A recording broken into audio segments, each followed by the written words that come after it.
Hey, what's up, everybody? How's it going? If you can hear us, this is Susan, and you got Mike here from Panadoc. If you can hear us, um, leave a comment.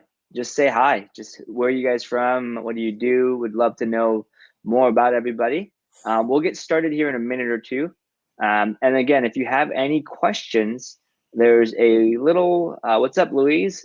All right, there's a little question box at the very bottom of the page. It says ask a question. Any question that's in there, we'll try to ask it. We'll try to answer it during the webinar and during the presentation. We've got lots and lots of great stuff for you guys today. So hang tight. We're going to talk about closing sales and all things sales in 2019. Oh, wow. We've got pretty good amount of people. Mike, where are you based here? I'm in San Francisco. All right.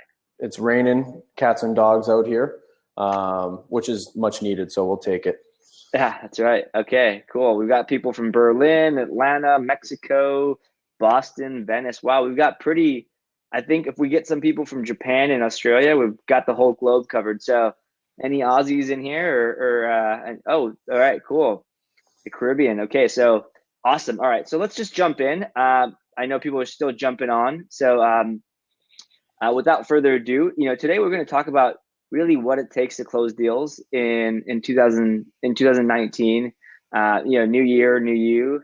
And I've got Mike here from Panadoc with me, who kind of heads up all things sales. Mike, I could talk all day long about you, but I'd love to kind of hear from you what your background's at, what you do at Panadoc, and kind of what's working. Sure. So I've been at Panadoc for 3 years now. I've had a number of different roles here, from outbound sales rep to owning a team number as a manager, and now owning the entire revenue number. So I've seen it through a lot of different lenses. And my background before software was in operations and production. So a lot around hitting targets based on the finite resources that we have. So that kind of transitioned nicely into a career in sales leadership. But Panadoc has come a long way in my 3 years here.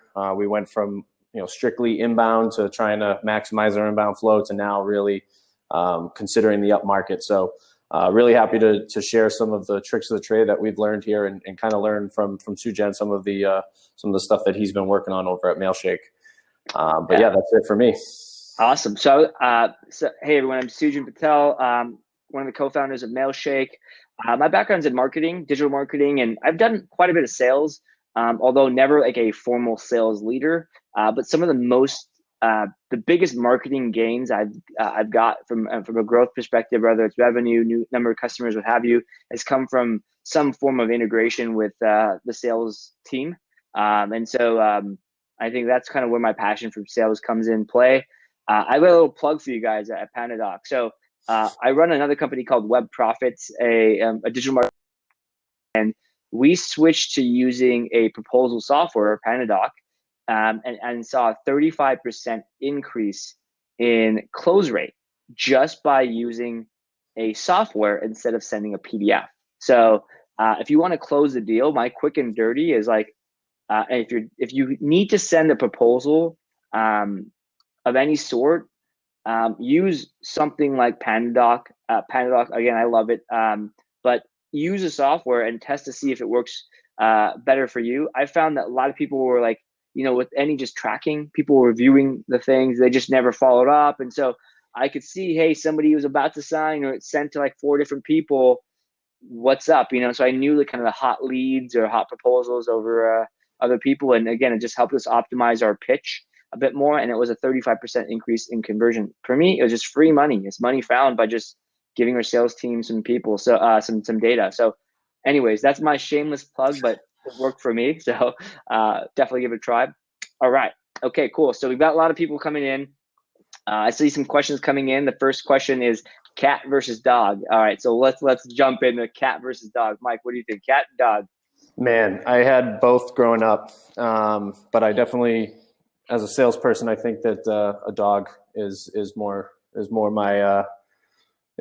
my lane, just because as salespeople, we always require that instant gratification and wagging of the tail when you come home.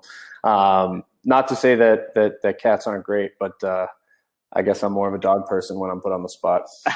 I'm allergic to cats, so I would have to say dog as well. So, all right, we got the easy question out of the way. So let's go into the actual topics for today. So lots of hype last year, and just kind of coming up this year about sales enablement. Do you think that's a big deal this year? Is there a way to actually leverage that? Sales enablement is a function of sales or part of sales. Yeah, like sales enablement has become sort of this cure-all phrase, I think, and I think that it's important to recognize that in the market that like businesses are becoming much more sales centric, and how do we enable these folks to close more deals? So John talked about it with PandaDoc, actionable insights, right? Like that isn't necessarily fit in the sales enablement bucket from something that they're going to like roll out, but that's the sentiment there. It's like, how can we educate our sales folks to pay attention to all of these data points or activities, things that they're seeing in a cycle, really crowdsource sort of what's working for other sales folks on the team, and try to put that all into one sheet of music that is constantly being reiterated and being improved. So sales enablement is huge in 2019 for us. In 2018, it seemed that sales enablement was sort of in this two had a foot on two sides of the fence, whether that be like in operations or in actual like sales enablement, more traditional, on-call coaching, et cetera. But we found that in 2019, like to really get the most out of our investment in sales enablement, that it needs to be focused and prescriptive. So a lot of the stuff we'll talk about today is like, yeah, these are great ideas, but how can you enable the sales team to actually adopt these things and do it in a way that is not just giving them a bunch of reports and a bunch of ideas, but really enabling them to execute in a predictable and scalable fashion. Yeah, absolutely. And just to kind of add to that a little bit, I found adding any type of new process, specifically things outside of the norm, like sales enablement, is something that a salesperson is probably not used to doing. Like they have here's 3, 4, 5 things I do in this step of my sales process. Having an SOP that's updated that includes an element of the sales enablement function. So, for example, what we try to do, what I've been doing for the last like 6 years now, whether at Mailshake or previous companies, is that at the end of each customer engagement, whether it's a sales call or a customer support inquiry or customer success, we just add education, and we have the person working through and talking to the customer. They go through a spreadsheet that has tagged all of our top blog posts and is categorized by keyword and type. So, for example, if we're talking to a small business owner or an individual salesperson or a founder, there's an article that would fit them, and so we just share that. And sometimes in the sales front, it's a hey, after 3 days, follow up with a piece of content. And again, it's just something that's not salesy, that re-energizes the conversation. And everyone knows here that like that follow up is very, very key. But if you leave it on the salesperson to come up with that tactic versus tell them, being, I think Mike, you mentioned this in our prep, being prescriptive about what you're going to actually tell them to do, it makes it really, really seamless to iterate on. Yeah, and you really hit the nail on the head there, Sujan, too, with like the content side of it. It's like, okay, we know from a tactic standpoint, we want you to reach out and re-engage this person, let's say 7 or 10 days after a call if you haven't heard anything back. But what does that mean? So we found in PandaDoc, in our earlier lumps of trying to collaborate with sales and marketing, which is just going to be constant pushback on, but it can be very helpful with sales enablement being the person that kind of drives that conversation forward. So we discovered that, we have all of this content, we have the play on the sales side, but really, how do we navigate,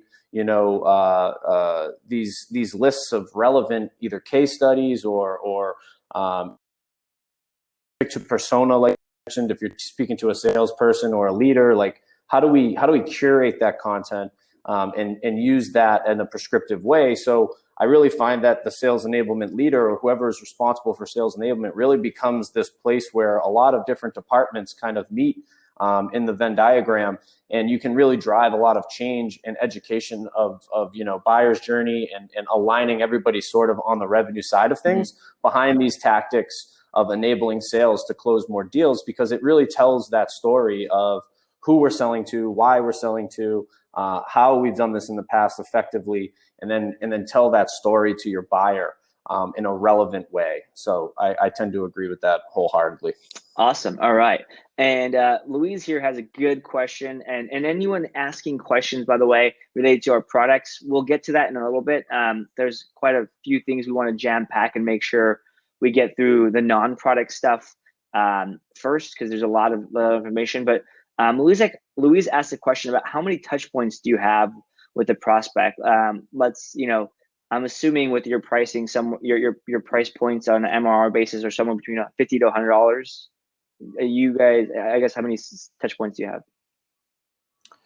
Yeah, for us, I mean, we're kind of tied to our trial, which is a 14-day trial. So we tried to kind of use that as a compelling timeline to try to kind of inform our campaigns or our outreach. But typically, it's between 7 and 10 touches throughout like a 3-week period. And when I say touches, I mean it's probably about 6 emails and 4 calls if this is, you know, a lead that we think is of high value.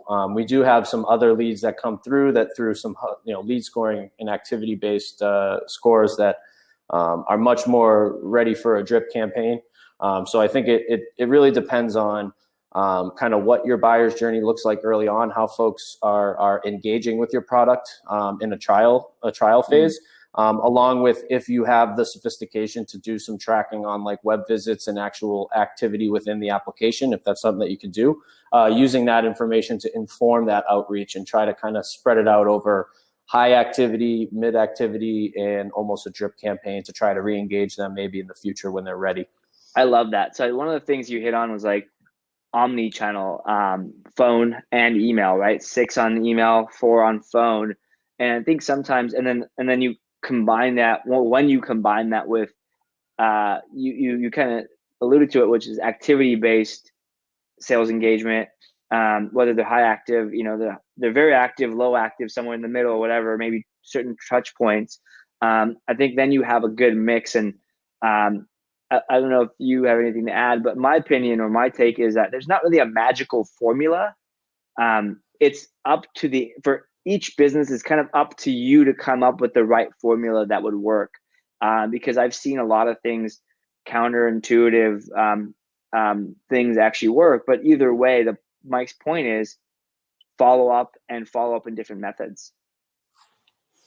Yeah, and you can even get to the place where you're prescribing like re-engagement touches as well. So like we're getting to a spot now where we actually find that there is some consistencies among closed lost opportunities and those reasons, and we're actually even getting to the place to where we feel like we know exactly how many touches are required for a re-engagement campaign as well.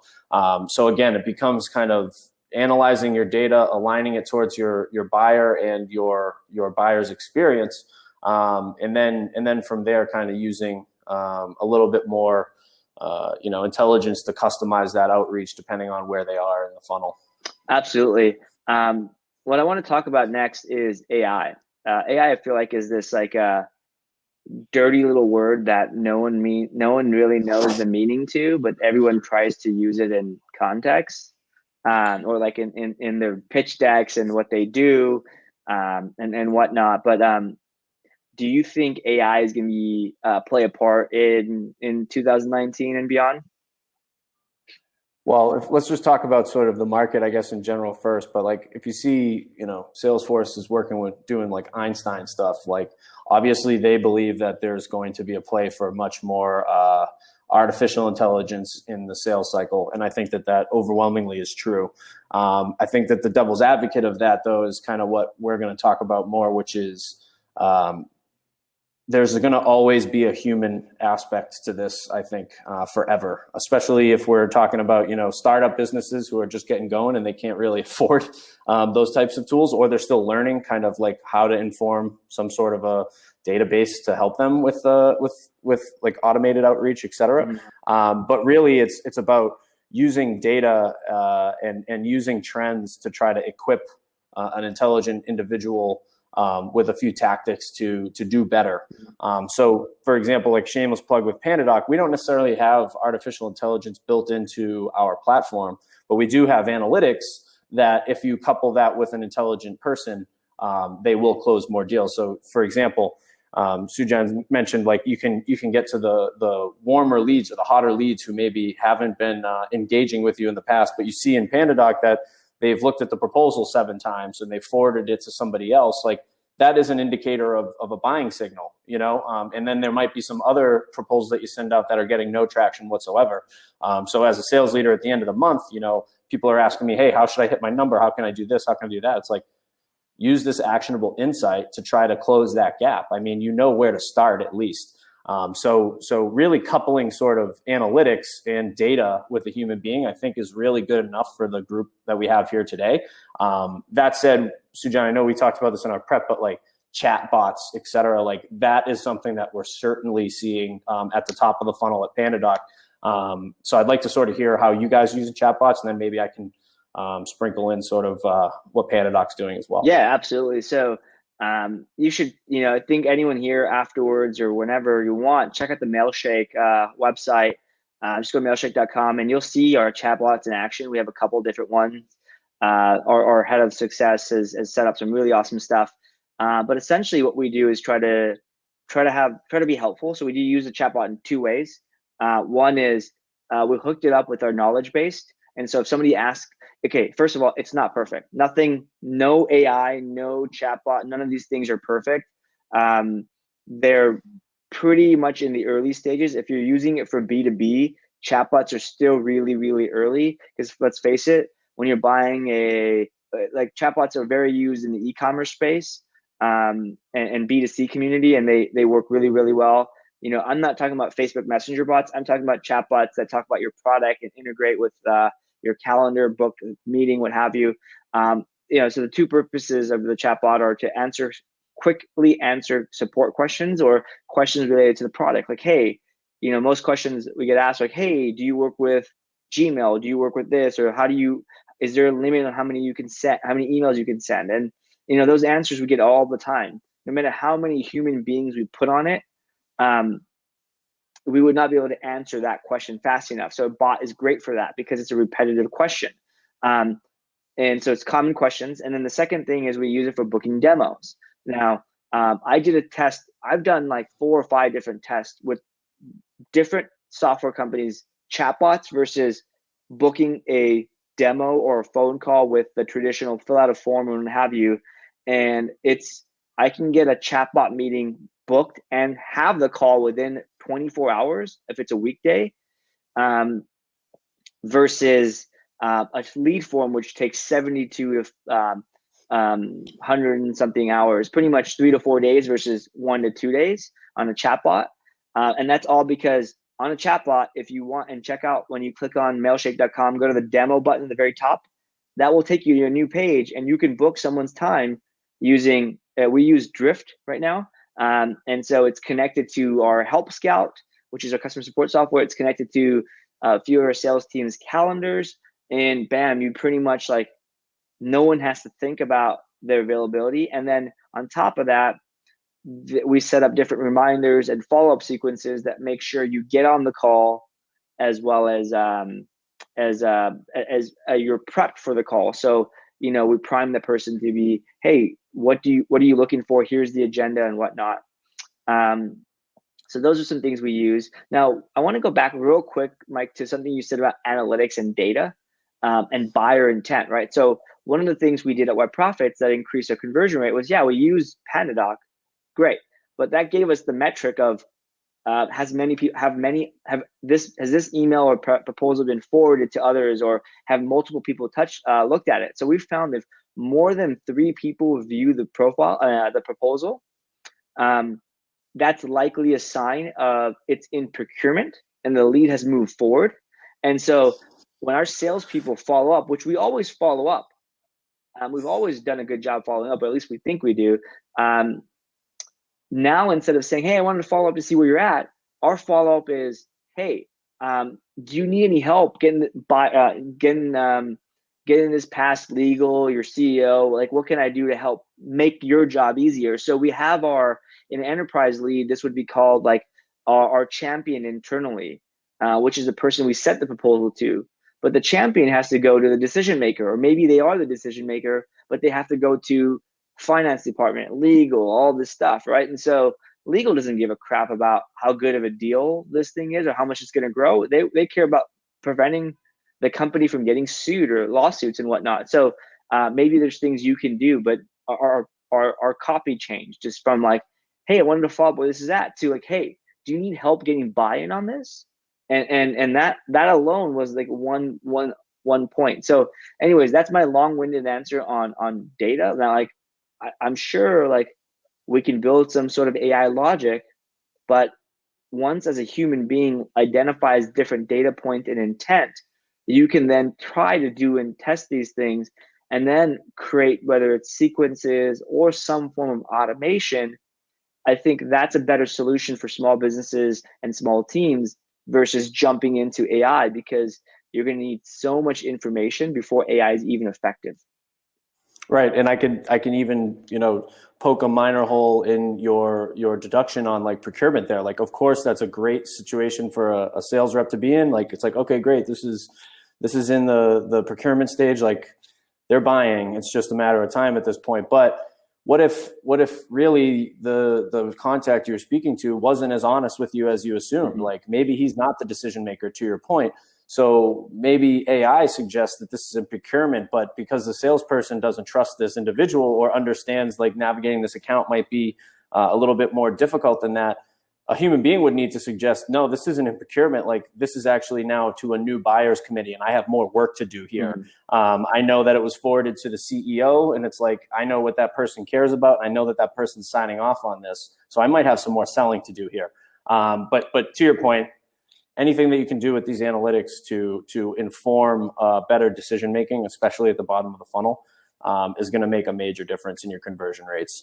But I agree. I think it's more about enabling and equipping an intelligent individual who can maybe read a situation a little bit better and can maybe understand kind of what the signals have been. Is really where companies of 2 to even 100. 200 company size, like that's enough for us.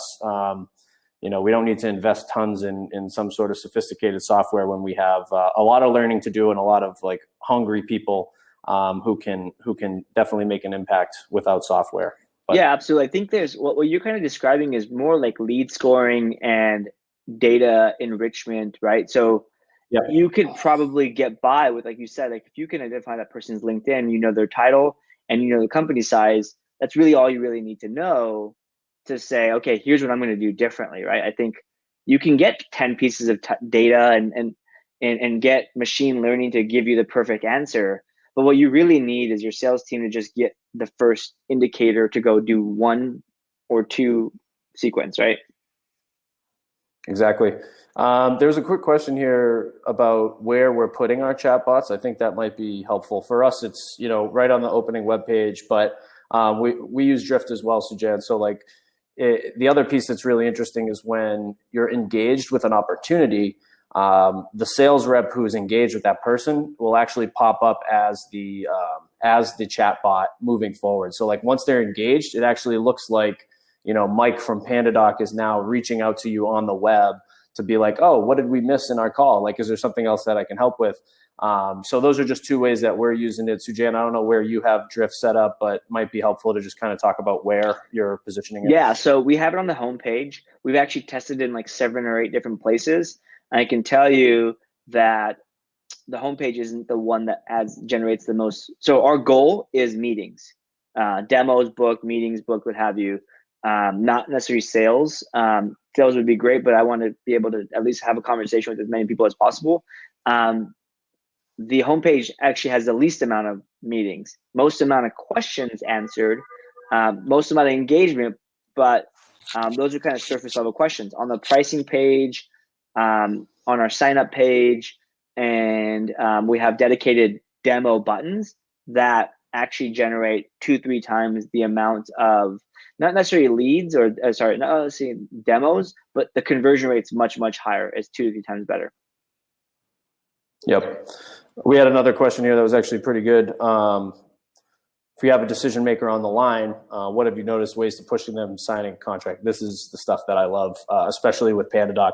So I got to say that it really depends on all the work that you've done up until that moment. But let's just assume that value is described, it's bought into, who the decision maker is, and that their budget is within reason for whatever it's you're selling. So let's just say that it is closing time, and we assume that everything's been done properly. With PandaDoc, which is great, on the job, like pushing people into closing, is you have an interactive document right in front of you. So if I'm talking to Sujan and he's the decision maker right now, right, and we just check off all of those boxes, saying like, so we did this, right? You agree with that, right? Yep. Okay, and it's going to be this much value, right? Yep. And you're the decision maker, correct? Right? Yep. Okay, so what's keeping you from signing this right now? There really should be nothing at that point. You have the document right in front of you. It's digital. You can sign it on the go. Like we can literally say, okay, I'm not shutting off the screen share until we have a signature on this, which is like kind of a joke. But at the same time, you get your message across. It's like with this tool, which we're also selling them, you can actually put people in this situation where it's like, you're the buyer. We've done everything that you asked us to do. What's keeping you from actually signing this right now? And the answer to that question will give you the actual truth of where you are in the cycle. If they say, "Oh, I need to talk to my co-founders and get their buy-in," then you're not where you thought you were, and you have more work to do. If they say, "Yeah, you're right, I'm the decision maker," honestly, 1 out of every 2 times, if you have done your job right, they will sign it on that call if you do have the decision maker. So having the ability to actually close a deal on the phone with somebody is a huge, huge piece of this. If you just sent them an email with a PDF and it's like, we got to go through the whole DocuSign part of this now and upload things, it's like, you need to get that verbal first. But if that CEO says, you know what, we're going to need like maybe 3% off this year, it's like, if you have somebody on the call that can authorize that, bang, we edit the proposal, 3% off. Oh, you need net 15 payments? We can do that. Would you trade us a referral for that? Because like we don't typically do that. So again, leveraging anything you possibly can on that call, but then putting them right on the spot and saying, okay, we've done everything you've asked of us. We have the solution that you need. Why wouldn't you sign this now? Love it. That's awesome. And I think one of the things you mentioned is like when they have objections, especially if it's like I need to circle back with these folks or whatever, ask them when you would like to be followed up with, right?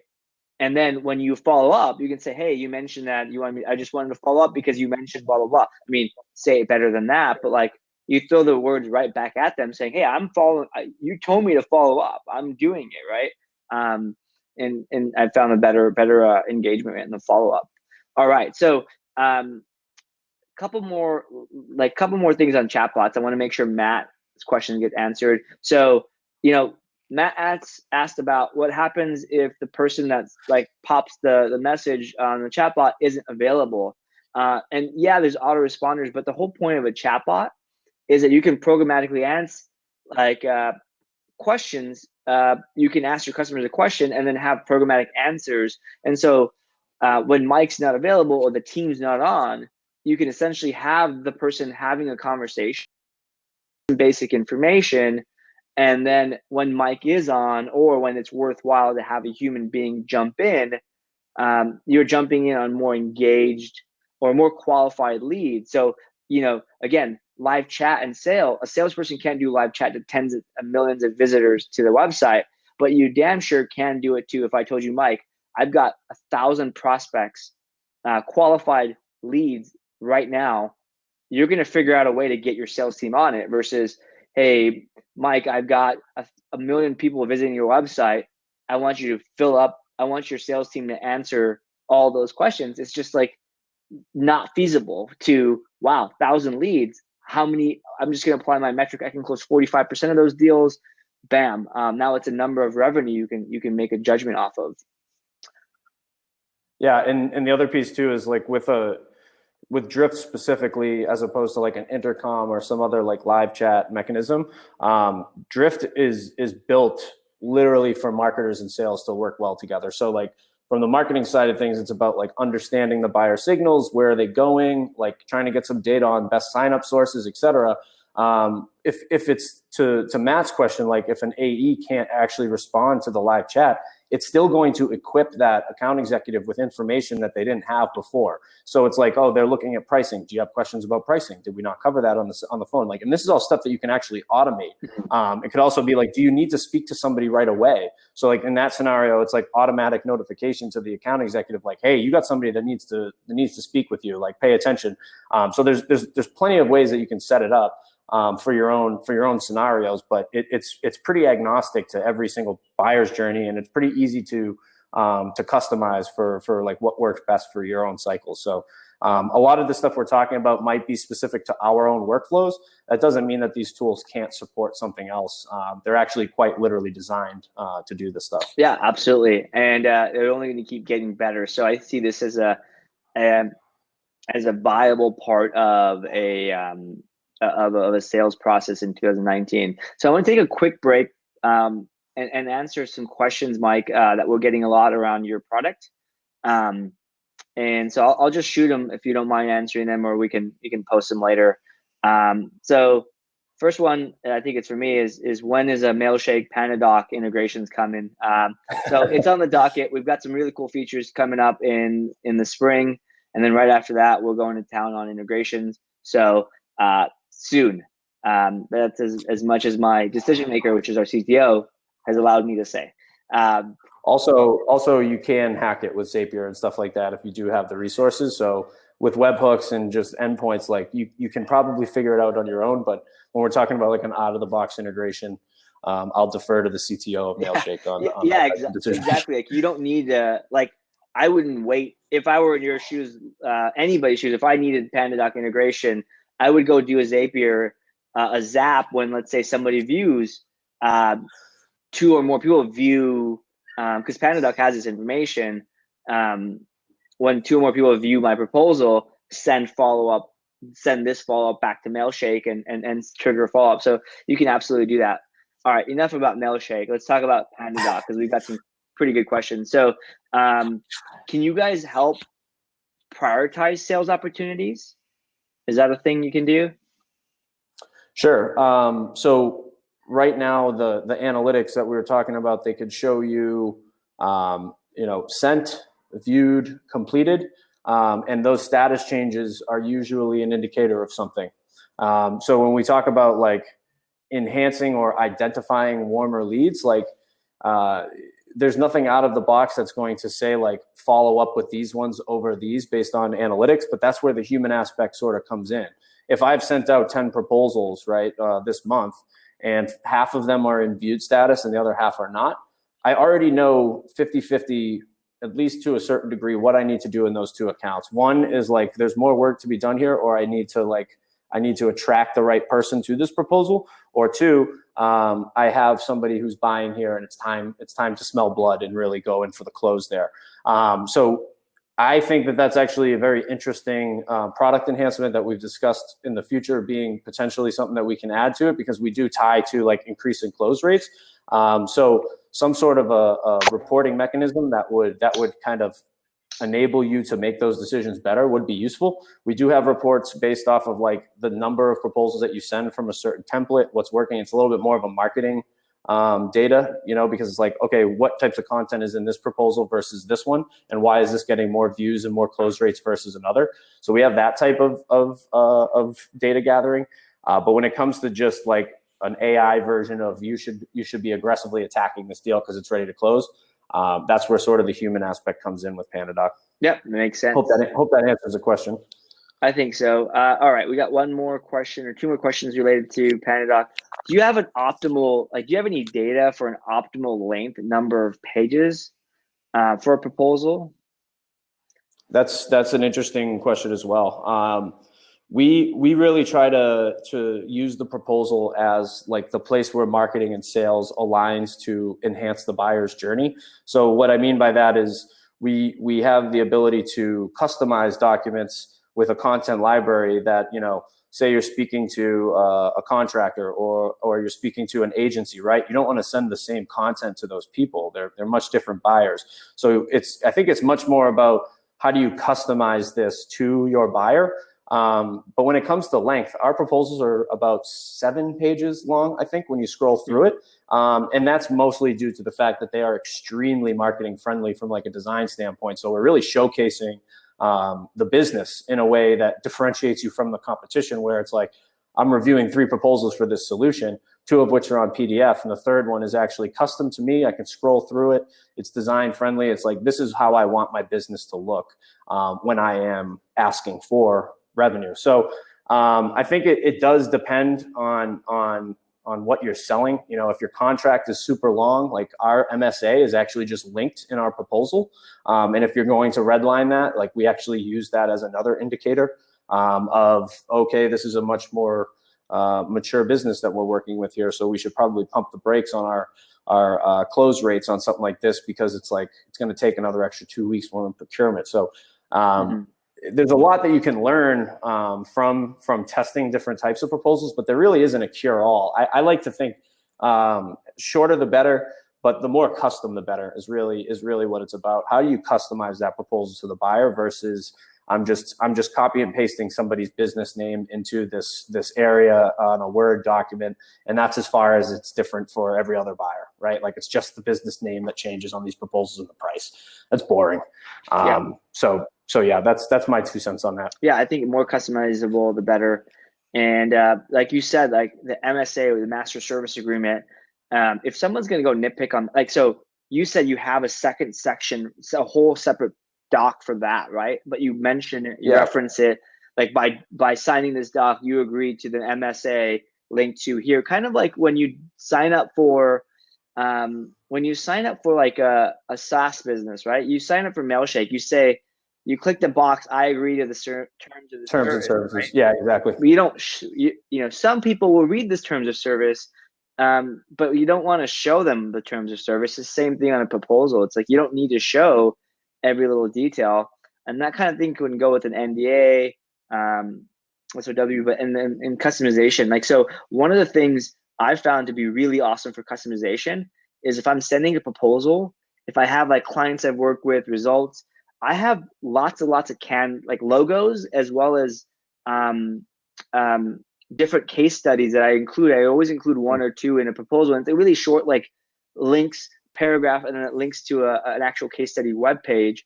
But what I do is I have like 10 to choose from, and my sales guys choose the 2 or 3 that are the most relevant to that business. So if I'm pitching a SaaS business, I don't have any e-commerce examples in there. I have SaaS logos, SaaS case studies. If I'm pitching e-commerce, same, vice versa. So super simple. And obviously you have to have case studies and stuff like that, but like that goes without saying. The more you do it, the better it is. So one more Panadoc specific question, and we'll go back into sales and marketing, how they can work together. So all right, somebody asked about if it's possible to send follow-ups from Panadoc prospects. Sure. I guess I think what we're worrying about here is like, can you message on the document as opposed to like having to open up another thread? I hope that's the case. Yes, there's a commenting function within Panadoc, and it's actually a 2-way communication stream. So you can do public messages with your customers. So it's like, hey, you know, I heard that you were supposed to sort of sync up with Sujan on this proposal. Has that happened yet? You know, like those types of inquiries, you can do that. The other piece too is you can actually do a invisible comment. So like you could actually tag, say, your sales leader and be like, hey, Mike, I'm losing traction here. I need to get to somebody else. Can you help me with that? Or this buyer is requesting a certain type of discount. Can you approve that? Like, and you can do it all right on the Panadoc so that there's a track of it. But also it's just staying in one window and communicating right there, all in one place. So yes, there's a comment feature right in Panadoc that can go with the customer or with you know your internal team. And I saw one other question here about NDAs and SOWs. We share our NDA with our clients via Panadoc if that's required during a trial, and vice versa. When they send us their NDA, we actually, if it's not in Panadoc, we put it in Panadoc and show them that they can do that. Or we encourage the AE to have the contact actually upload it into PandaDoc and send it that way. So that it's actually kind of a way to interact with the software and trial it a little bit. But yes, we do contracts and SOWs as well.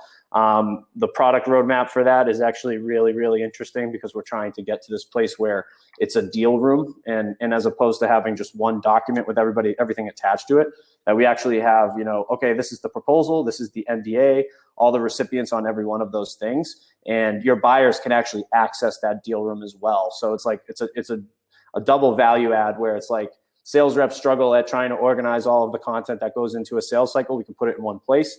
And buyers also are constantly trying to figure out, hey, where did I put that proposal, or where did I put that NDA? And it can all be in one place as well. So that's on the horizon, but I think it will really speak to and service a lot of those use cases where you're doing a proposal, you're doing a contract, and you're doing maybe some sort of redlining, as opposed to having that all in one proposal. Now we can have like a deal room that's basically just a file of all of your documents with the customer.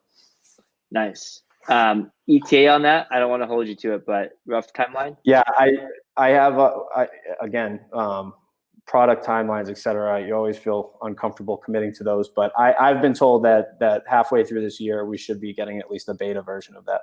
Nice. Awesome. All right, cool. All right, guys. So back to what we wanted, what we initially started talking about, sales and closing deals in 2019.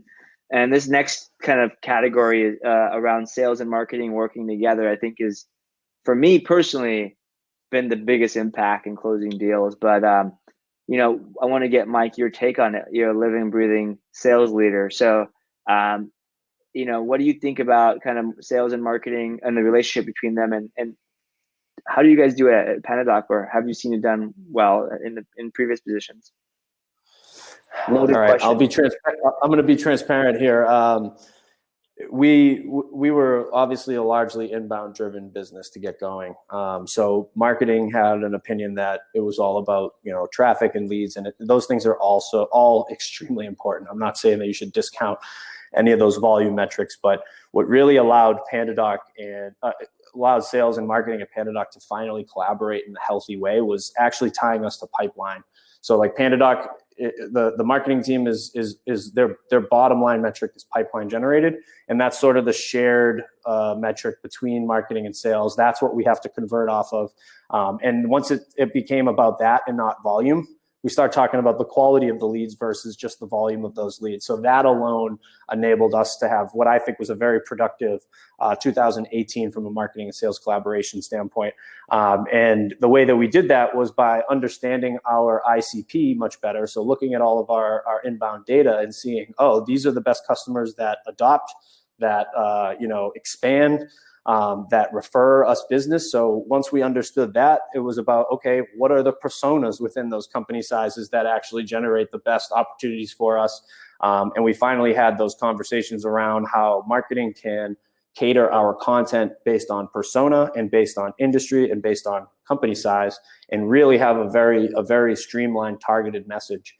So now marketing and sales are actually, singing from the same sheet of music, as opposed to having this sort of toss it over the fence attitude where it's just like leads, okay, it's an opportunity, the sales team takes it, and then even on the back end of that, oh, this is a customer now, passing it over an implementation. It's like, it's none of that. It's actually a push through, a pass through. So marketing says this is an initiated contact that's interested. We pass that through to sales. And if it doesn't make it to the next stage, there's a feedback mechanism that we can all learn from to see how we can do better on that, whether that's at the top of the funnel or from an actual outreach standpoint. But as long as it's a pass through, you'll start to see that the collaboration between those departments are much more holistic and much more higher level versus, oh, I'm held to this volume metric, that's all I'm marching towards, So I hope that wasn't, I don't mean to make it a silver bullet, but really it comes down to having alignment between the leaders of those departments. Alignment is another word that just gets thrown around nonstop, but there just needs to be a healthy level of communication that is all pointed towards the same goal, which is revenue, and the customer. So if you can do that, then a lot of these hiccups that happen on the sales and marketing side will actually go away. You just need to be singing from the same sheet of music and telling that same story. Oh, Sujan, I think you might be muted. exactly. So sorry about that. No worries.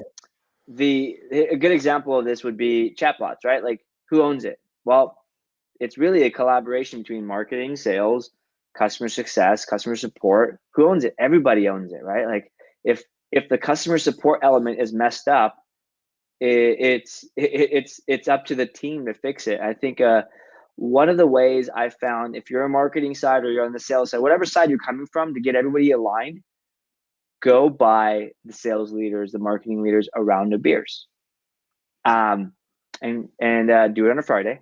Do it at 3 p.m. And I guarantee you, no one's going to say no. And when you get them one beer or whatever drink of their choice, it's going to cost you a couple $100, but it's worth it because it's all going to pan out. Then you essentially get everybody on board that there is a revenue alignment, and there is no like salesperson saying, well, we got a lot of bad marketing, gave us a lot of bad leads, or marketing gave us less leads, or salespeople, marketers complaining like, our sales, we got the leads, our marketing, salespeople didn't close the deals.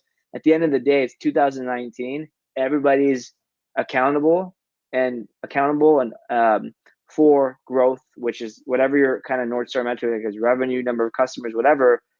The marketer's just as fault if they don't close a deal as a salesperson, and is passing that lead, like you said, Mike. I love that. It's one team, one dream. There you go. We're all we actually just had our sales kickoff at our St. Pete office in Florida, and it was much more of a revenue kickoff, which was awesome for me.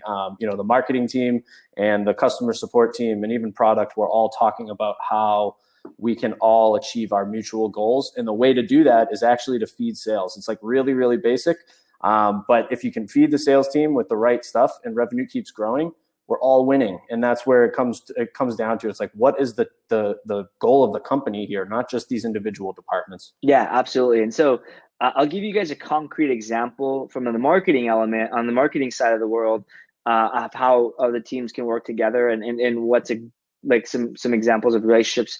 So, at Web Profits, just kind of continuing with that example, our salespeople are talking to customers all day long. They're in various stages of the pipeline, and there's friction points, right? So, and a salesperson, just by having a two-way conversation, can just give feedback of like, here's when somebody's at this stage, here's the friction point. When somebody's at the proposal stage, here's the friction point. An example of a friction point at the very end to kind of keep it on topic of closing a deal is like contract timeline, like the deliverables and the timeline to commit to, whether it's 12 months, 6 months, 3 months, 1 month, what have you. Everybody kind of has their own different thing. And there's ways on the marketing side you can do things to kind of help alleviate some of those friction points. So one of the things we did with the friction point we had was, people are always like, well, Sujin, I'm the face of the US business. I do a lot of talks, presentations, and what have you. I'm out there as much as I can. But people are like, well, who's going to be actually working on this? Who's going to be working on my campaign? Is it you? I'm pretty sure you're not going to do it. And so that's an early friction point that we have. And the way we addressed that was I created a couple of videos with the team where I walk around the office introducing the team and like, here's who you're going to work with. And then they kind of just introduce themselves. They walk them through. I created some transparency related videos around how our team, our company is structured, how we're different from other agencies, another friction point. All of this is marketing collateral based off a sales friction point. And then our salespeople at the end of each email, when they get off the phone, they send it as a follow-up, like, hey, check out these 2 videos, or even before we jump on a call. And I found that when our sales guys now jump on a call, they send these videos beforehand, and they don't have to even address that friction point because it's been addressed before the trust is much higher before they even jump on a call. So very, very easy example of both. And one of the things I encourage every marketing leader to do, or any marketing person, is to jump on a sales call and listen to your customer, because you are likely talking at your customers, you're communicating to your customers, but oftentimes the salesperson gets the conversation back. And so they are talking to their customers and getting feedback versus marketing, or a lot of times it's a one-way communication. So jump on a call. I did that at a company I was at, wheniwork.com, before starting Mailshake and whatnot. And I learned so much about the customer. I built that ICP in my brain. We didn't just build a persona. It like nailed it down to like, oh, that's the person. Bob from this company has this problem. And it was really easy for me to adjust how I did marketing. Yeah, that's great. Anytime marketers joining sales calls, it's awesome. I love that. Yep. All right, Mike, rapid fire. We got 10 minutes left. A couple more questions, but I want to talk about tools. Everybody always asks me about tools. Obviously, there's Mailshake and PandaDoc you guys can use, or pretty sure you have been using, but what are tools you guys use? Talking about Drift, right? Yeah, we use Drift. Drift as our chatbot. For our cadence scripts and writing, we use SalesLoft, which is actually very useful in a lot of different ways. Some people might use a chorus for call coaching, or you might use like a gong for leaderboards and trying to like drive the right activities, etc. But a lot of these sales enablement tools, like SalesLoft, they're starting to incorporate a lot of those tools into one thing. So we found that by using something like SalesLoft, you can do the marketing and sales collaboration and have like a high touch point outreach where the rep is literally thinking only about clicking and entering information, which is exactly what you want from a prospecting standpoint. But it can also allow you to test what types of copy is working versus other types of outreach. Along with, it will record all of the demos for the account executives as well. So you end up having this really cool story of like, okay, we attracted this lead based on this marketing channel. Based on this copy, we were able to actually get them into the SQL or SQO stage, whatever you guys call it. It's like opportunities identified. And then from there, it's like, okay, now we have the call recording with like the personas there. It will tell you how long people are talking, what people are talking about. And like those things are getting better. VoIP and automation like that's getting better. But it's really about the accountability of sales management to actually iterate off of what they're learning with these types of tools. So again, like tech stacks are great. You can do a ton of stuff with awesome tools and stuff, but it really comes down to the users and the managers adopting those things and actually doing the call coaching or iterating off of those cadences and not just treating it as shelfware, just like a black hole for email. So we use that. We also use PandaDoc. I don't know how sophisticated some of the sales teams are that we're talking to today, but if you guys are getting into a place to where you're really trying to forecast opportunities, we use DataHug, which is a great plugin with Salesforce. Basically, it just mimics your opportunities open on a given month or a given quarter. It will actually rank them based on activities and engagement within the application. So it's also another analytic score that reps can use to try to prioritize their time or see that they're losing momentum in an opportunity and try to like get that back on track. But when you're dealing with tons of opportunities, it can become a real headache to try to forecast on a monthly, especially a quarterly number. So we use that as well. There's some enrichment tools that our marketing team are using, like DataFox, et cetera, but that stuff doesn't really get to the sales reps. Some folks are using LinkedIn Sales Navigator for our strategic accounts. But that is pretty much it, I think, aside from CRM, Salesforce. Cool. That's awesome. So I want to add a couple more that we effectively Zoom. So we don't use Chorus.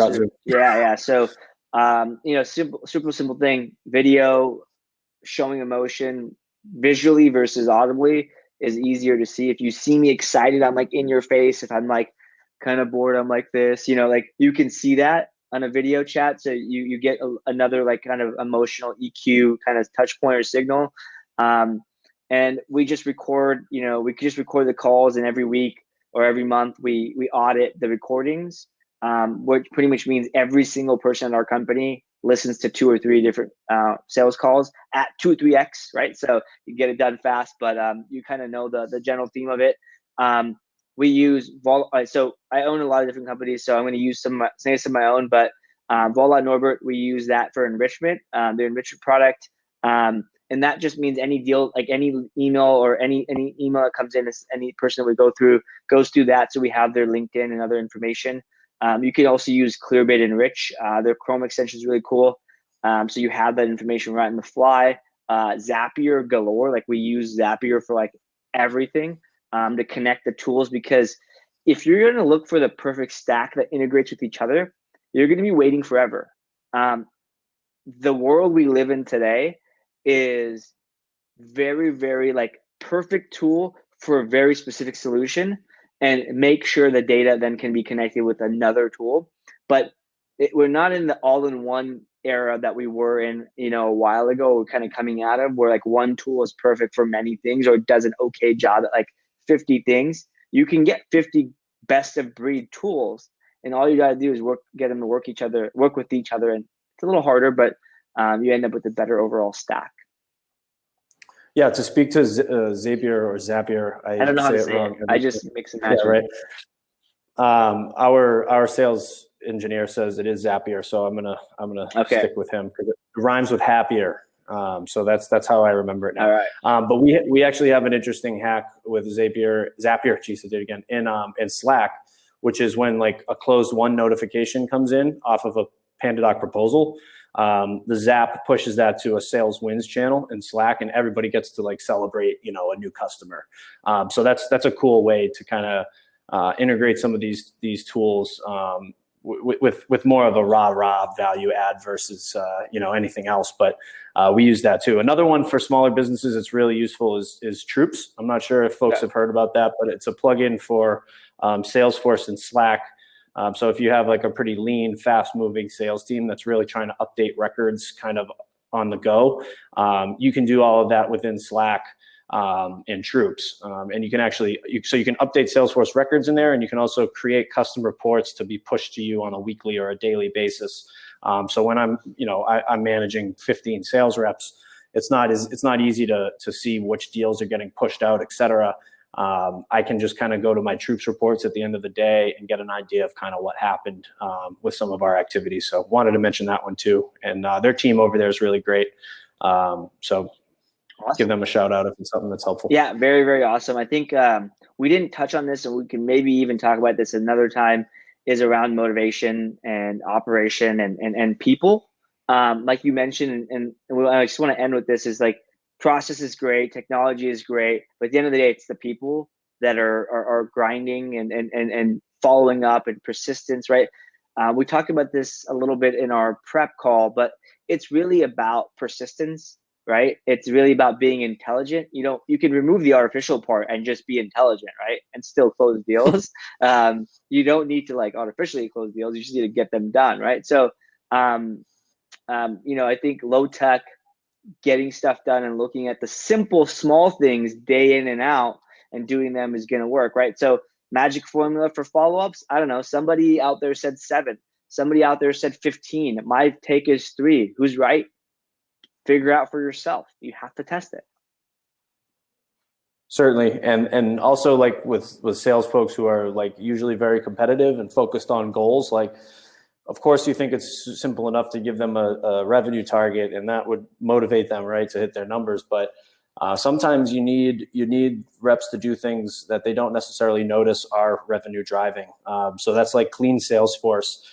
Maybe it's re-engaging a certain amount of leads, or having like a certain amount of prospecting activity weekly that's like consistent. So anything that you can do to spiff that type of activity out, or put it public on a leaderboard where people can see it. I mean, Gong has made an entire market out of this, like anything that you can do to intensify sort of the public, I don't want to say shaming, but the public learning, of here's where I stand on a leaderboard. Okay, how do I get up to the top of that leaderboard? It's like those type simple tactics will actually motivate the sales folks, especially if you're hiring the right types of people who are goal oriented and constantly trying to make a difference. So, money talks, so if you can spiff anything out, it's going to be helpful, specifically when you're trying to make a sales team change their behaviors. Is there a tool you use for that? Going back to the tools? We've looked into it, but cash conscious startup. We already mentioned we have a lot of tools. Yeah, right. So we're trying to do it in a a better manner than we are today because we have 3 different offices. So we're starting to think about a software solution to handle this piece. But if you can just equip your team leads with a lightweight, MVP, a minimum valuable solution for this stuff, like you're going to see some uplift in activity or behavior. Sounds good. And guys and gals, anybody listening, if you got any value, or you learned something out of this conversation, do me a favor and tweet, go on Facebook, and tag Panadoc and Mailshake, and share what you learned. Like, don't even, if you don't tag us, that's fine. Just share what you learned. We want to try to get the positive message around what it takes to close deals in 2019.